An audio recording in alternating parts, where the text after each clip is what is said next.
اعوذ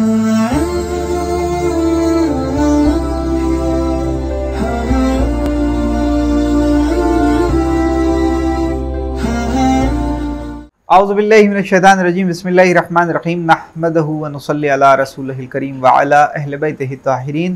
اللہم صلی علی محمد وآل محمد۔ معزز ناظرین السلام علیکم ورحمۃ اللہ وبرکاتہ۔ میں آپ کا میزبان زین رضوی حاضر خدمت حسینی چینل کے حوالے سے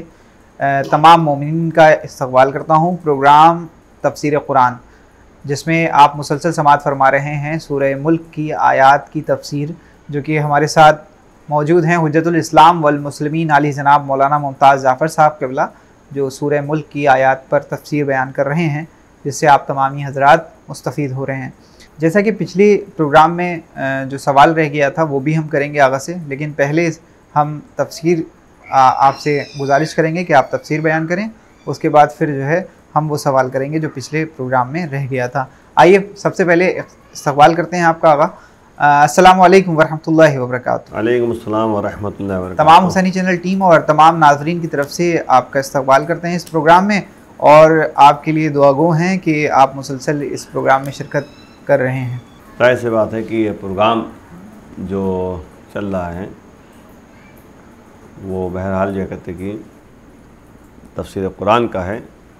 اور اس میں جو ہے تمام لوگ غور و خوض کریں اور اس کے بعد قدم کو یعنی تمام مطالب کو اپنے ذہنوں میں رکھیں اور اس پر عمل کرنے کی کوشش کریں۔ جیسا کہ آگا پچھلے پروگرام میں پچھلے ایپیسوڈ میں ہم نے تفسیر آپ نے بیان کی تھی آیت نمبر 24 پہ، اس میں کچھ سوال رہ گئے تھے۔ ہم چاہیں گے کہ پچھلے پروگرام کا جو سوال ہے وہ تو ہم تفسیر کی بات کریں گے، پہلے آپ آیت نمبر 25 کی جو تفسیر ہے وہ آج بیان کر دیں، جس کے لیے مومنین منتظر ہیں۔ لا حول ولا قوة الا باللہ العلی العظیم۔ اعوذ باللہ من الشیطان اللعین الرجیم۔ بسم اللہ الرحمن الرحیم۔ الحمد للہ والصلاة علی اہلہا رب اشرح لی صدری ویسر لی امری واحلل عقدۃ من لسانی یفقہوا قولی، اما بعد۔ عزیزان گرامی، سورہ ملک کی جو آیتیں ہیں اس کی تفسیر آپ پہلی ماہ رمضان سے آپ دیکھ رہے ہیں اور سن رہے ہیں۔ آج جو ہے آپ کے سامنے آیت نمبر 25 ہے، جس میں آپ غور و خوض کریں۔ بہت ہی اہم پہلو کی طرف جو ہے پروردگار اشارہ کر رہا ہے۔ وَيَقُولُونَ مَتَى هَذَا الْوَعْدُ إِن كُنتُمْ صَادِقِينَ۔ اب جب کہتے ہیں کہ یہ تمام باتیں آپ کے سامنے بیان کی جا چکی ہیں، تو اللہ یہ کہہ رہا ہے کہ یہ لوگ یعنی جو کفار ہیں، ظالمین ہیں، جبارین ہیں، مجرمین ہیں، گنہگار ہیں، فاسقین ہیں، یہ لوگ کہتے ہیں کہ اگر تم سچے ہو تو یہ وعدہ کب پورا ہوگا یہ ذرا بتا دو۔ یعنی کیا مطلب؟ جب نبی جو ہے ان سے کہتے ہیں، اللہ کے پیغام کو پہنچا رہے ہیں کہ تمہیں پلٹ کر اللہ کی طرف جانا ہے، تو اب یہ لوگ کہتے ہیں، کیا کہہ رہے ہیں؟ کہہ رہے ہیں کہ اگر تم واقعاً اپنے وعدے میں سچے ہو تو یہ وعدہ کب پورا ہو کر رہے گا، یعنی یہ کب جو ہے کہتے ہیں تمام باتیں جو ہے پوری ہوں گی جو آپ کہہ رہے ہیں۔ اس ضمن میں جو قیامت کے منکر ہیں، منکران معاد، یعنی جو انکار کرنے والے، قیامت کا معاد معنی ہوتا ہے پلٹنے کی جنگہ، یعنی قیامت، تو قیامت جو ہے جو انکار کرنے والے افراد ہیں اس کے بارے میں جو ہے بیان کر رہا ہے پروردگار اسی ضمن میں، یعنی ان کی گفتگو کو بیان کر رہا ہے، وہ جو آپس میں گفتگو کرتے ہیں، اور جواب کے بارے میں بھی بتا رہا ہے۔ ابھی جواب بھی اسی کے بعد کی آیت ہے، 26 نمبر آیت ہے جو اس کا جواب ہے۔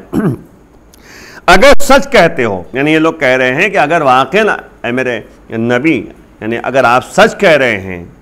یعنی نبی نے جو کہا ہے تو نبی سے خطاب کر رہے ہیں یہ لوگ تمام افراد کہ اگر آپ واقعاً سچے ہیں اور سچ کہہ رہے ہیں، اور جبکہ آپ دیکھیے کہ یہ مشرکین و کفار وہ تھے جو جانتے تھے یہ انہوں نے کبھی جھوٹ کا سہارا نہیں لیا، صادق اور امین کہہ کے پکارتے تھے نبی کو، پھر بھی جو ہے نبی کی بات جو اللہ کی طرف سے آتی تھی اس میں فوراً کہتے تھے اچھا آپ اگر سچ بول رہے ہیں تو یہ بتا دیے کب ہوگا، یہ کب یہ پورا ہوگا، کب یہ وعدہ جو ہے جو آپ کہہ رہے ہیں کہ پلٹ کر جانا ہے تو کب ہوگا، تاریخ بتا دیجئے، کتنے سال کے بعد ہوگا۔ کیوں نہیں معین و مشخص اور دقیق تاریخ کو آپ بیان کیوں نہیں کرتے؟ کیوں نہیں اس لحاظ سے تکلیف معین کرتے یعنی آپ بتا دیجئے کہ بھائی 2 سال کے بعد، 10 سال کے بعد، 50 سال کے بعد، 100 سال کے بعد، تاکہ ہم اسی لحاظ سے جو ہے عمل کریں اور دیکھیں۔ یہ حاضل وعد جو کہا گیا ہے، یہ وعدہ، تو یہ وعدہ جو ہے بہرحال جو ہے علماء نے، مفسرین نے جو ہے اس کو جو بیان کیا ہے وہ اس لحاظ سے بیان کیا ہے کہ یہ وعدہ جو ہے وعدہ قیامت بھی ہو سکتا ہے، اور یہ وعدہ وہ بھی وعدہ ہو سکتا ہے جو دنیاوی وعدہ جو ہے پیچھے بیان کیا گیا ہے کہ اللہ جو ہے چاہے تو زمین کو یعنی شکافتہ کر دے، اس میں تمہیں دھسا دے، زلزلہ بھی آ سکتا ہے، بجلی بھی چمک سکتی ہے، اس کے بعد جو ہے آندھیاں بھی آ سکتی ہیں، اور ایسی آندھی جو بہرحال کنکریوں کے ساتھ ہو، اور اس کے بعد جو ہے طوفان بھی آ سکتا ہے۔ تو یہ جو تمام باتیں ہیں تو مفسرین نے کہا کہ ہو سکتا ہے یہ قیامت کی بات ہو اور ہو سکتا ہے یہ دنیاوی بات ہو،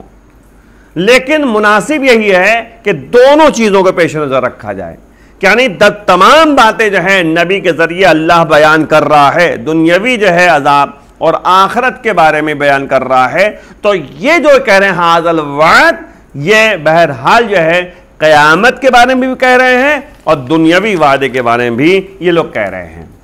اس کے بعد جو ہے یعنی پروردگار نے جب یہ بات کہی کہ یعنی کفاروں، مشرکین اور کہتے ہیں کہ آپ کے ظالمین، جبارین، مجرمین، فاسقین، یہ سب جو ہے کہتے ہیں کہ یہ وعدہ کب پورا ہو کے رہے گا، کب تاریخ بتا دیئے، مشخص کر دیجئے آپ۔ تو اللہ کہہ رہا ہے قل، اے میرے حبیب کہہ دو، یعنی اللہ کا پیغام ہے میرے یعنی اپنے حبیب سے، یعنی نبی سے، کہ اپنے حبیب سے کہہ رہا ہے کہ میرے حبیب کہہ دو، کہہ دیجئے آپ کہ انما العلم عند اللہ، اس کا علم جو ہے اللہ کے پاس ہے، یعنی جو وعدہ کیا ہے، قیامت کا وعدہ ہے، روز محشر کے بارے میں ہے، اور کہتے دنیاوی تمام باتیں جو ہے بیان کی گئی، یہ سب جو ہے کہتے کہہ دو کہ اللہ کے پاس علم ہے۔ جواب ملا نا، 26ویں آیت میں جواب مل رہا ہے، وَإِنَّمَا أَنَا نَذِيرٌ مُبِينٌ، اور میرے حبیب کہہ دو کہ بے شک صرف و صرف ہم جو ہیں نذیر ہیں اور مبین ہیں۔ مبین مانے بالکل واضح طور پر روشن، ہم جو ہے روشنی یعنی باتیں جو پیش کر رہے ہیں بالکل روشن بیان کر رہے ہیں، واضح طور پر بیان کر رہے ہیں۔ نذیر ہے، نذیر مانے کیا ہوتا ہے؟ ڈرانے والے، بتانے والے، دھمکانے والے، بچانے والے۔ اسی لیے آپ دیکھیں قرآن میں کہا گیا انما انت منذر ولکل قوم ہاد، اے میرے حبیب آپ انذار کرنے والے ہیں، آپ ڈرانے والے ہیں، اور ہر قوم کے لیے ہم نے ہادی بنا کر بھیجا ہے۔ تو آپ غور کیجئے کہ اللہ کہہ رہا ہے کہ کہہ دیجئے میرے حبیب کہ علم جو ہے اس کے بارے میں معلومات اور علم اللہ کے پاس ہے، اللہ جانتا ہے، اور ہمارا کام صرف اور صرف یہ ہے کہ ہم تمہیں ڈرائیں، ہم تمہیں جو ہے متوجہ کریں، ہم تمہیں بتائیں کہ جنت کیا ہے، جہنم کیا ہے، جنت سے دوری کس بنیاد پر ہے، جہنم سے دوری کس بنیاد پر ہے۔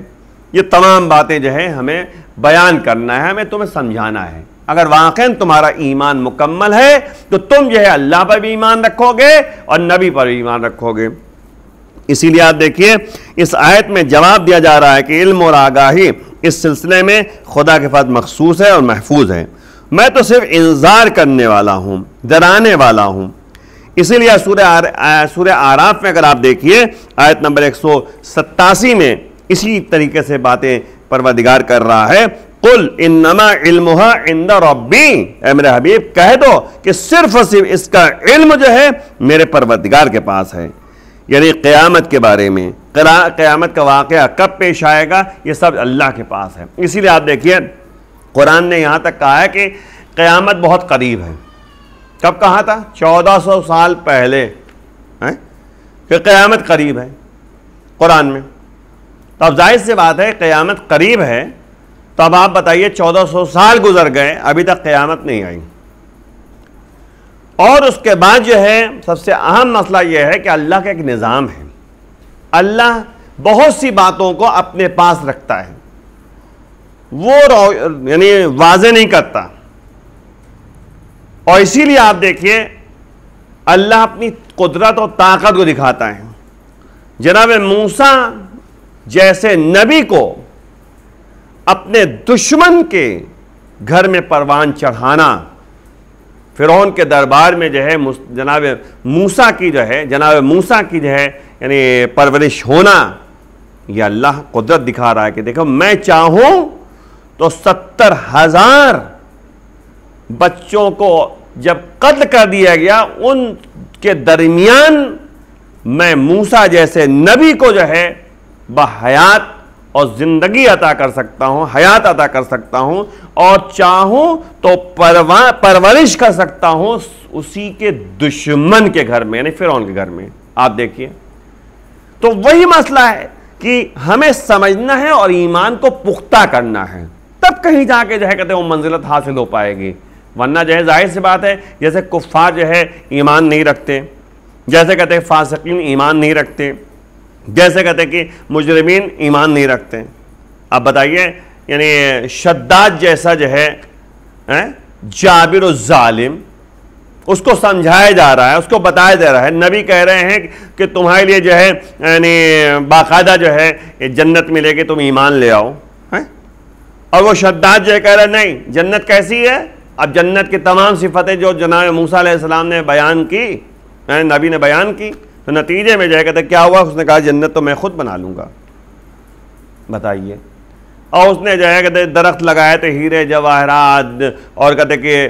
دیواریں بنائی تو ہیرے جواہرات، اور نہریں جاری کر دی اور تمام بنا لیا اپنے یعنی خیال خام میں کہ ہم نے جنت دنیا میں بنا لی۔ یہی ہے کہ جب انسان کے اوپر جو ہے یعنی حکومت کا روب ہوتا ہے، حکومت کی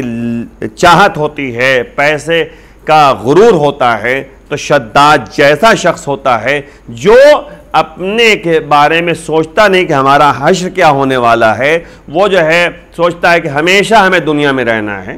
آخرکار جو ہے وہ ایک قدم جنت میں رکھتا ہے، اپنی بنائی ہوئی جنت، دنیا والی جنت بنائی ہوئی جنت میں، اور ایک قدم باہر ہے، ملک الموت روح قبض کر لیتے ہیں، وہ اس دنیا چلا جاتا ہے، وہ حسرت بھری نگاہوں سے صرف دیکھتا ہوا چلا گیا، جنت کی زیارت بھی نہیں کر سکا اپنی، اب بنائی ہوئی اپنی جنت میں۔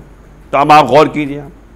تو سمجھنے اور سوچنے کی ضرورت ہے کہ اللہ کہہ رہا ہے میرے حبیب ان سے کہہ دو کہ ان تمام چیزوں کا علم اللہ کے پاس ہے، جب وہ چاہے گا تو قیامت برپا کرے گا، دنیا کو ختم کر دے گا، اس لیے جو ہے ہمیں اس پر ایمان رکھنا ہے۔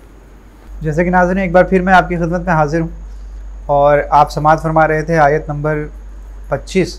جو آغا اس وقت آپ کو تفسیر بیان کر رہے تھے آپ کے سامنے۔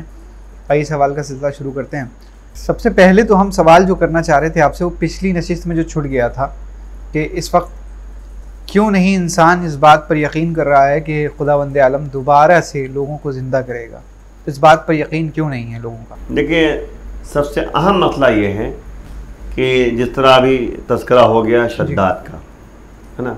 شداد کو نبی بتا رہے ہیں، سمجھا رہے ہیں، وہ سوچ رہا میرے پاس پیسہ ہے، میرے پاس حکومت ہے، تمام کہتے ہیں اس کے زیر نظر جتنی بھی حکومت تھی سب سے اس نے سونا منگوا لیا، جواہرات منگوا لیے، اور اس کے بعد اس نے جنت بنائی اپنے خواب و خیال میں، اور بنانے کے بعد یہ سوچ رہا ہے کہ ہمیں ایسے، ارے بندے خدا، اللہ جو جنت بنائے گا،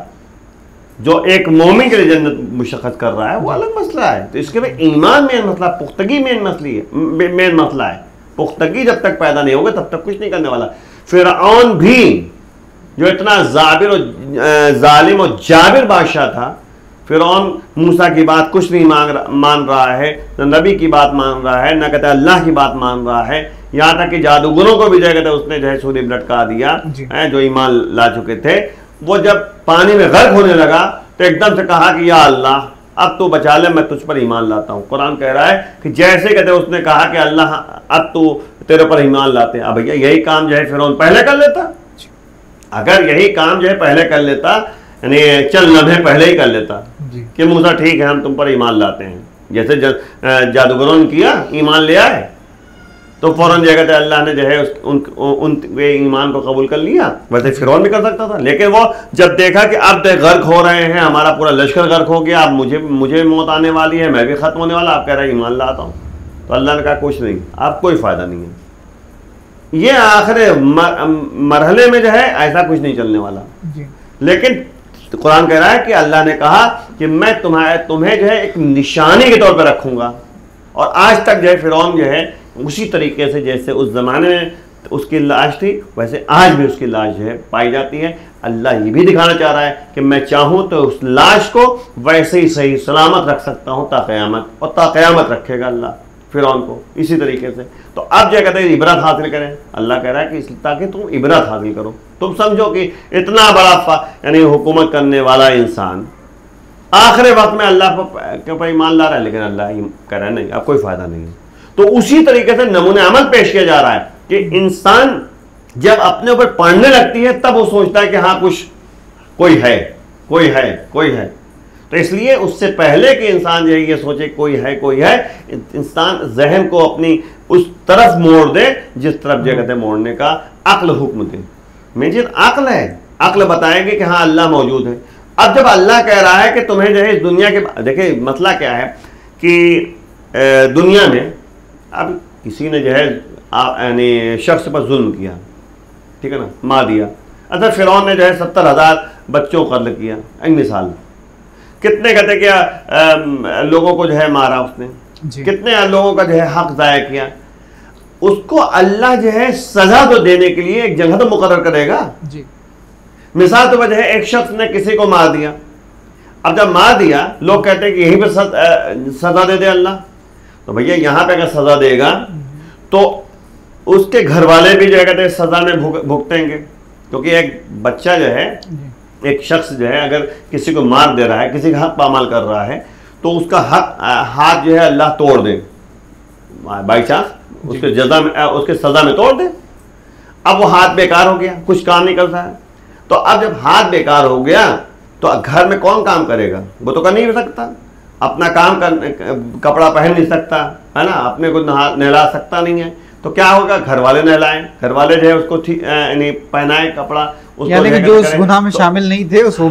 بھی سزا میں شامل ہو جائیں. تو اللہ اسی لیے ایک ایسے دن کو مقرر کر رہا ہے روز محشر کہ وہیں پر سزا دی جائے گی، تاکہ جو ہے وہاں پر نفسا نفسی کا عالم ہوگا. وہاں تو محبتیں ختم ہو جائیں گی نا، بھائی بھائی کا نہیں رہے گا، بہن بھائی کا نہیں،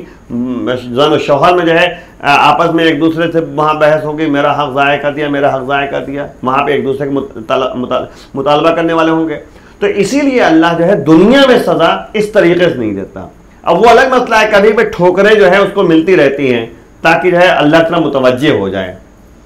کسی بھی طریقے سے ذاتی طور پر. تو یہ یعنی کہ جو دنیا کی مشکلات ہیں، جس طریقے سے جو بھی دنیا میں مشکلات انسان کے اس میں آتی ہیں حصے میں، وہ اس لیے آتی ہیں کہ وہ اب توبہ کر لے، یعنی کہ اب سمجھ جائے. یہاں پہ سزا مکمل تو نہیں دیتا. ایک طرف تو یہ بھی کہا جاتا ہے کہ ڈھیل دیتا ہے خدا بندہ، ڈھیل تو بہت دے رہا ہے، ڈھیل اسی لیے دیتا ہے تاکہ جو ہے لوگ کوئی ظلم کر رہا ہے کسی پر، مثلاً کوئی ظلم کر رہا ہے کسی پر اور وہ بہت زیادہ خوش ہے، بہت زیادہ عیش و آرام میں ہے، ہاں اسی لیے کہ تم یہاں پہ خوش خرم رہ جاؤ. اچھا، لیکن تمہیں جو ہے ایسی جگہ پہ لے جاؤں گا جہاں پہ جو ہے تم جو ہے پچھتاؤ گے. آپ دیکھیے آج جو ہے دنیا میں کیا ہو رہا ہے. جو ہے روز محشر یہ اس لیے مقرر کیا گیا ہے کہ دنیا سے جب آپ جائیں تو اس کے بعد پھر جب ایک دن ایسا مقرر کیا گیا جس میں دنیا بھر میں جو آپ نے وہ فساد، جس طریقے سے رنج اور جس طریقے سے ظلم کیا ہے یا کسی طریقے کا گناہ کیا ہے، اس کا حساب اس روز وہاں ملے گا. اور پھر جس پر ظلم کیا گیا ہے اس کو جزا ملے گی وہاں پر. اچھا، تاکہ وہ وہیں سے دیکھتا رہے کہ دیکھو جس پر ہم نے ظلم کیا تھا، جس کا حق ضائع کیا تھا، اس کو اللہ نے اتنا. ایک سوال اور کروں گا آپ سے یہاں پر، آپ کی بات قطع کر رہا ہوں، معذرت چاہتا ہوں، کہ اگر کسی ظالم نے ظالم پر ظلم کیا،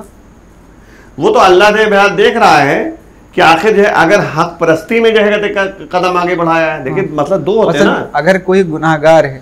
ظالم نہ لیجیے، اگر کوئی گناہ گار ہے اور کوئی گناہ گار دوسرا شخص ہے، وہ اس گناہ گار کے اوپر ظلم کر رہا ہے، اس کا کیا حساب ہے؟ اس کو جو ہے اللہ دنیا میں جزا دے دے گا.